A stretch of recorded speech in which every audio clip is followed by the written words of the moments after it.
పెద్ద మనుషులు చెప్పినా కాని పనులు, పోలీసులు చెప్పినా కాని పనులు కోర్టు చెప్తే అవుతుంది.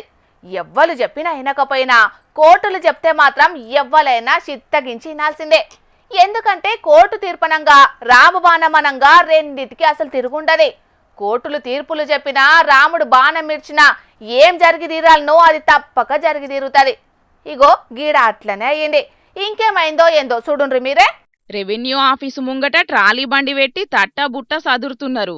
ఆర్డీఓ సారు కొత్త ఆఫీసుల గిట్ల పోతున్నాడా ఎట్లా అనుకునేరు. లే, ఆర్డీఓ ఆఫీసు సామాన్లన్నీ రైతులు పట్టుకపోతున్నారు.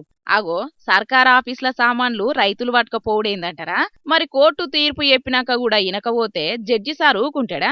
అటెంక ఏం జరగాలని చెప్తాడో అదే జరుగుతుంది. అగో, అదే గీడ జరిగేది. జిల్లా కోర్టు ఆర్డర్ వేసుట్ల ఆర్డీఓ కార్యాలయాన్ని జప్తు చేసిండ్రు రైతులు. ఇంతకు ముచ్చటేందో తెలవాలంటే 14 ఏళ్ల వెనుకకు పోవాలి. అంటే అది 2011. మైబాద్ జిల్లా దంతాలపల్లి రైతులైన కొరిపెల్లి శ్రీనివాసరెడ్డి, సాధు ధర్మారెడ్డి, కొరిపెల్లి ఎంకన్న అనే ముగ్గురు రైతుల భూములకెళ్లి ఎస్ఆర్ఎస్పి కాల్వ నిర్మాణం అయిందట.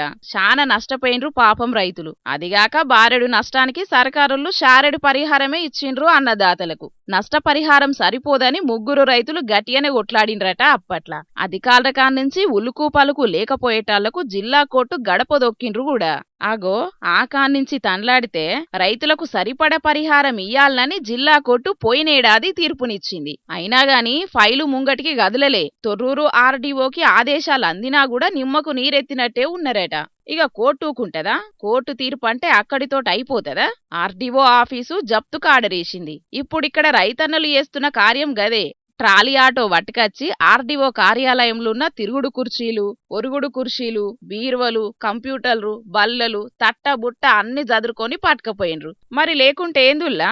మంచిగా చెప్తే ఇనేటట్టు లేరు. అందుకే కోర్టు ఎట్లా చెప్పాలనో గట్ల చెప్పింది. గట్లయితేనే పని అయింది. మరి ఇక్కడితోటికి పంచాది ఒడిచినట్టేనా, లేక నష్టపరిహారం ఇచ్చేది ఇంకేమన్నున్నదా అనేది చూడాలిగా.